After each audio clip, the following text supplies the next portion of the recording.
All right, I'm going to finish up the lecture for you so that I can get across some of the main points I want to make sure that you understand. Page 511 in your book, we're talking about the nursing management for the client who is in labor, and we'll discuss per each stage of labor.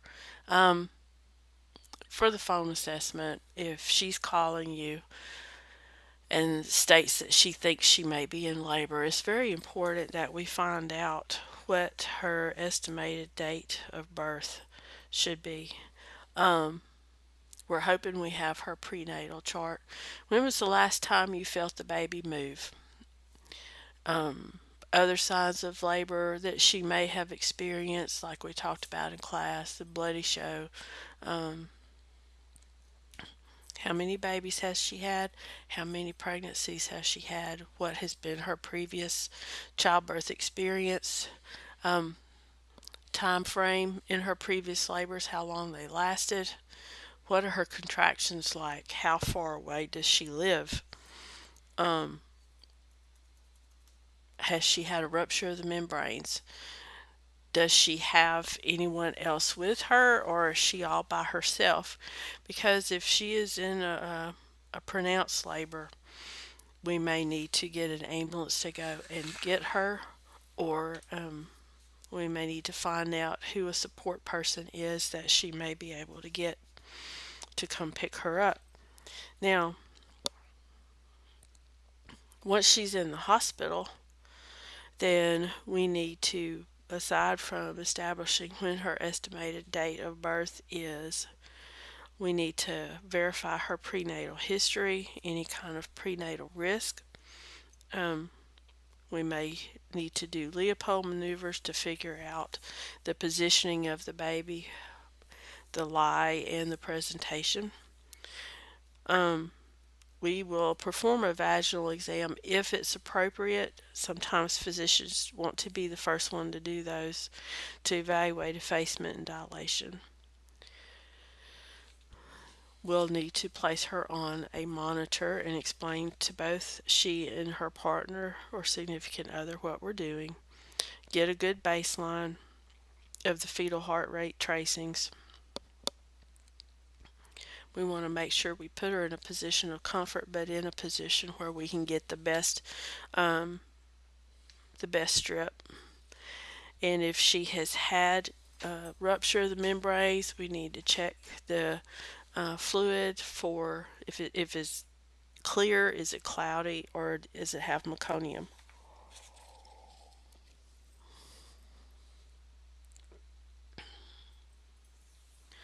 We need to continue to comfort her, make sure we do good, clear documentation,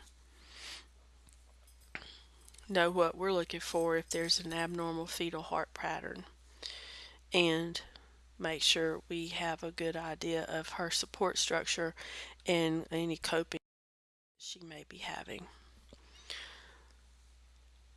So we already talked about it. She's come in, she's in the first stage of labor. Admission history is very important. Routine lab tests or any special tests that need to be done. If she's coming in and she's about to deliver, we have to do a rapid assessment of all the things that are the priority. We want to know what the results are of any of her labs, ask her if she has a childbirth plan, do a physical assessment, and perform the initial contact by phone or in person with the healthcare provider.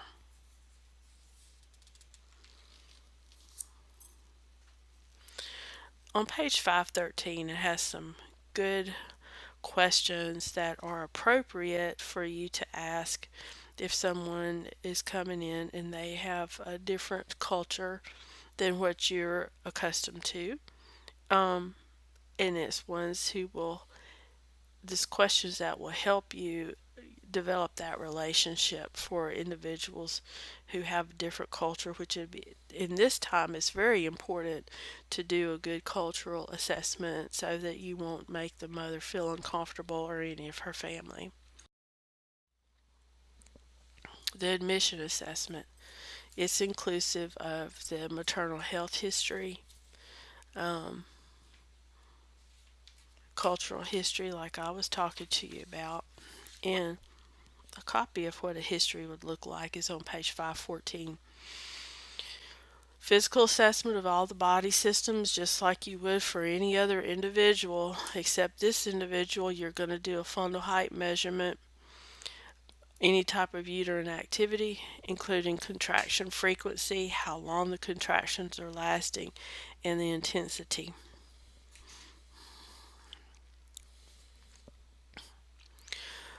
As we've said about 3 times today, status of the membranes, are they intact or are they ruptured? Fetal heart rate, the fetal position, and what station is the baby? Also, what is mother's pain level?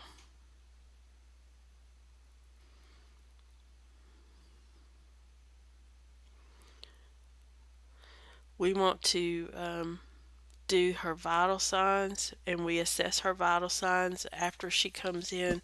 We want to assess them for every hour during the first stage of labor, unless her situation declines and requires us to do it more often. Whenever she's getting close to the second stage of labor, we're going to assess her vital signs every 30 minutes. And we want to make sure we take the temperature every 4 hours, and then every 2 hours after the membranes have ruptured.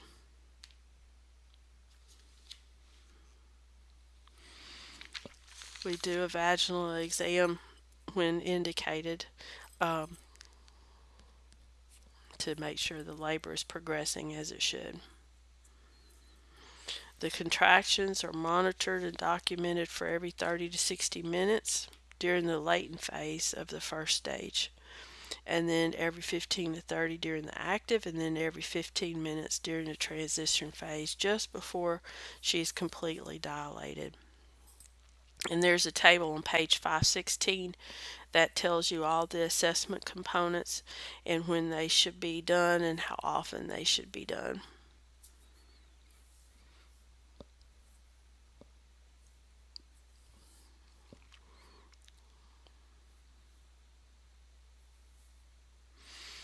And it also summarizes for you how often the fetal heart rate should be monitored and documented.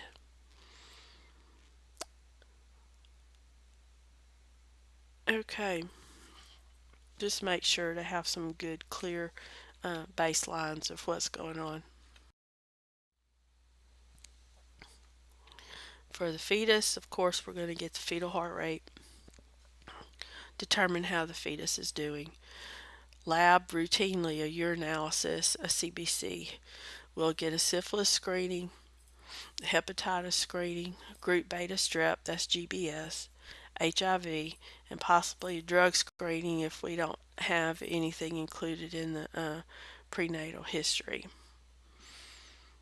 And we will assess for psychological status. I posted some handouts in Moodle that you can go look at to give you a rundown of everything that's done as far as labs go.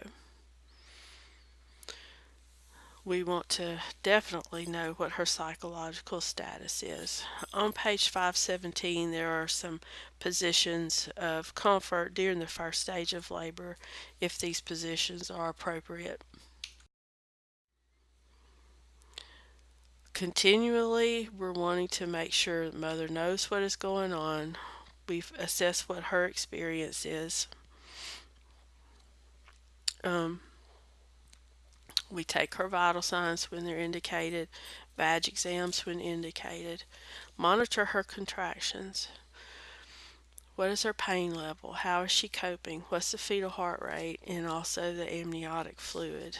All of this is in table 14.3.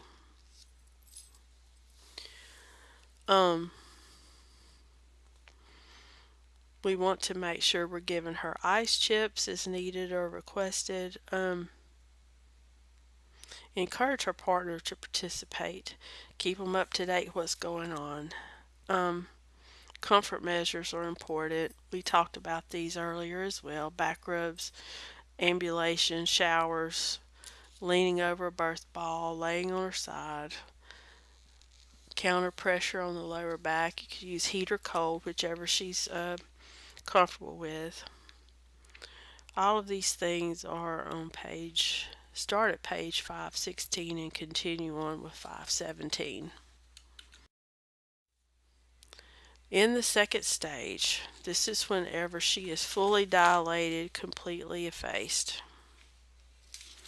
We're going to continue our assessment for typical signs that happen in the second stage. Her contractions are going to be more frequent. She should be beginning to push at this time. We want to make sure we've got a good set of vital signs in the fetal response to labor. What the amniotic fluid looks like with rupture of the membranes and her coping status. The second, third, and fourth stages of labor are on page 519 on table 14.4. She will be increasingly apprehensive. She will be irritable. Hopefully, she will have had a spontaneous rupture of the membranes. She'll be diaphoretic. There'll be increase in the bloody show. You'll hear her sometimes she's making some grunting sounds, and she'll begin into some involuntary bearing down efforts because that's the way our bodies are made.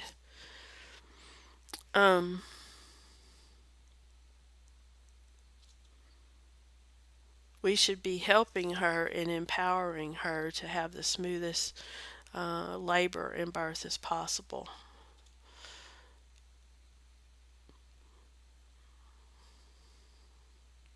Sometimes she does receive a laceration or a tear during the second stage because the fetal head is coming down.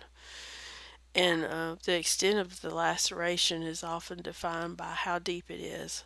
Like a first degree laceration goes through the skin, a second through the muscles, and a third degree laceration continues all the way to the anal sphincter.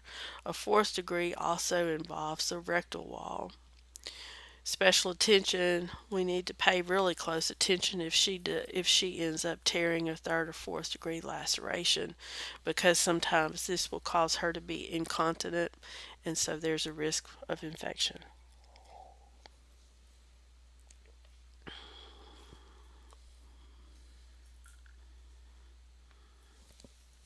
An episiotomy sometimes is made, like we talked about in class, to enlarge the outlet and to help shorten the second stage of labor.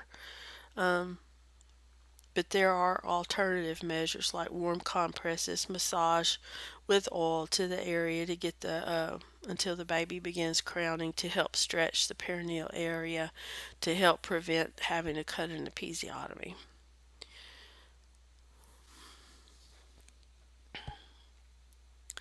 ACOG, which is the Association for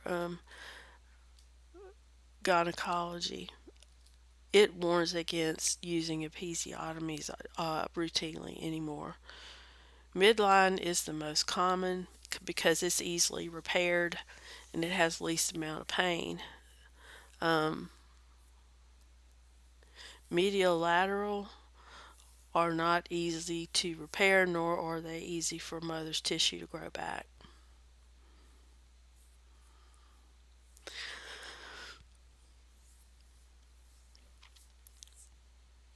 Okay. You can read over this case study yourself and review it.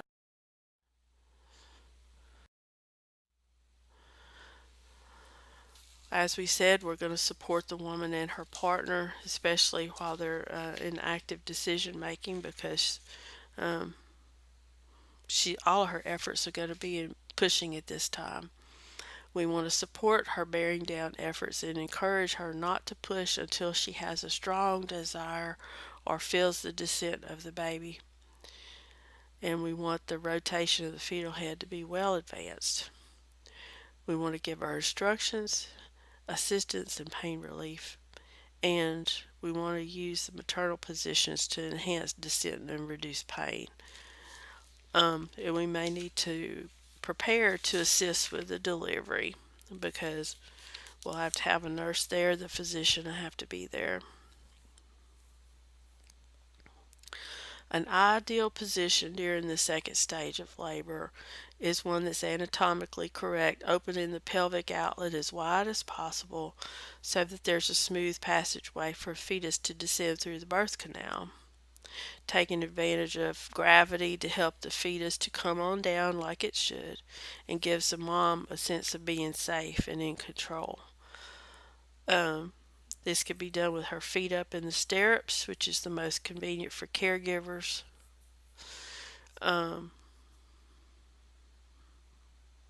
Semi-sitting with pillows under her knees and back, a lateral side lying, sitting on a birthing stool, squatting, supported squatting, and kneeling with the hands and knees.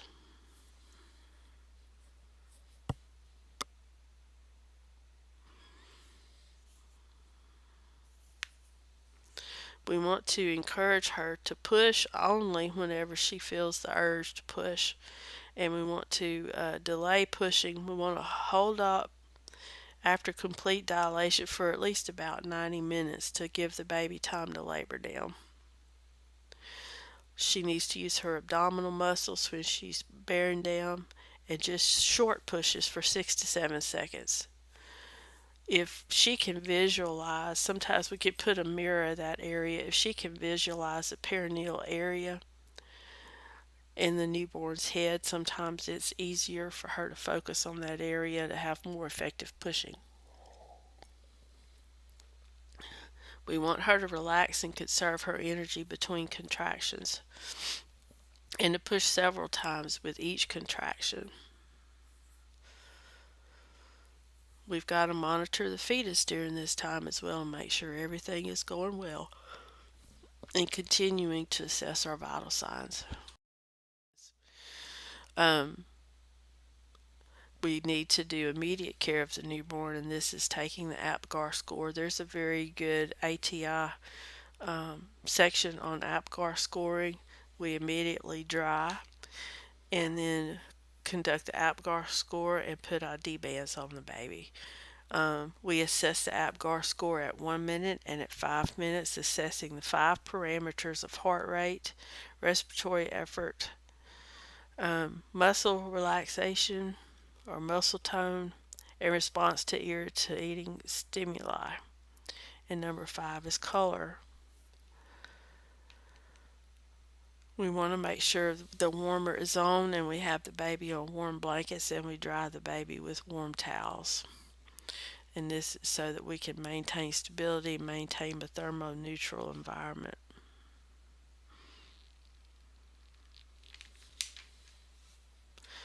And we have to identify the baby before it goes to the nursery or room with her. The third stage, this is placental separation. Strong contractions continue at regular intervals because there's a continuing influence of oxytocin. We're considering this stage complete whenever the placenta is delivered.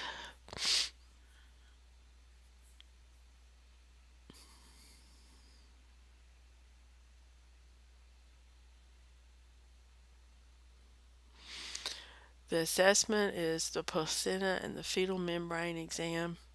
We look to make sure everything is as it should be. We're looking for perineal trauma, especially if she had a episiotomy, and we're looking for lacerations. We're looking at the fetal side of the placenta and the maternal side to make sure it is as it should be.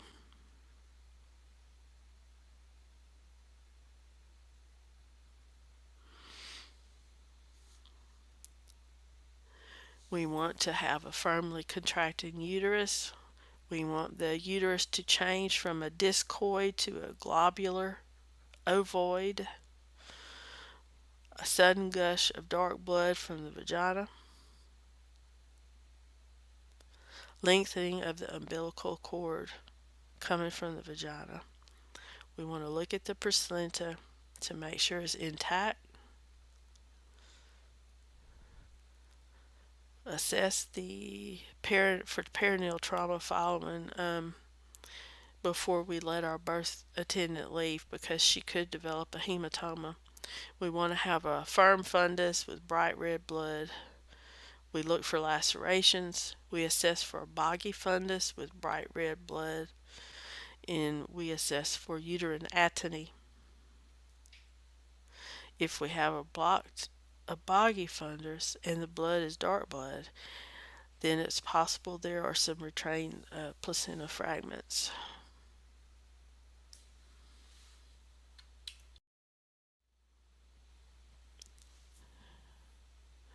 During the fourth stage, we do assess vital signs, of course.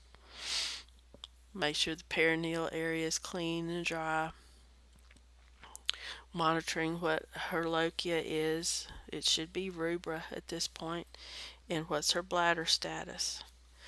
This stage lasts up to 4 hours after birth, and the recovery phase takes place here. Usually in the same room where she gave birth. The woman's body is beginning to undergo many changes.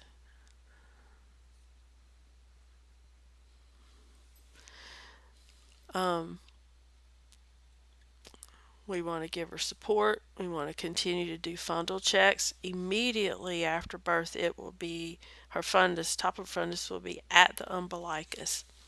But then after that, it will gradually start retreating back down into the pelvis, and we measure where the top of the fundus is below the level of the umbilicus. During the first hour, we take vital signs just like post-op every 15, then every 30 for the next hour. Blood pressure should remain stable, and a decrease will indicate that she has a possible uterine hemorrhage. If her blood pressure goes up, even though she's delivered, she could have a postpartum preeclampsia. The pulse usually goes down than what it was during labor.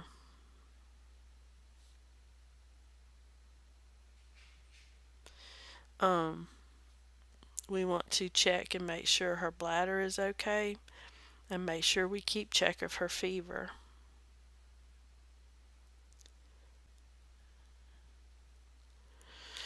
Assess her fundal height for firmness and position every 15 minutes during the first hour after birth. And this needs to remain, the fundus needs to remain firm to prevent excessive postpartum bleeding. It needs to be firm and located in the midline and below of the umbilicus. If it's not firm, if it's boggy, we want to massage it, but before we start massaging, or if we notice that it's a little to the side and boggy, we're going to find out and assess if her bladder is full. Once we receive firmness from massaging her fundus, then we stop massaging.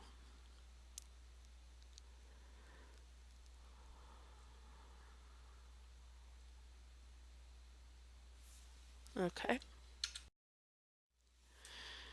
The main points, I want you to look over these two little YouTubes.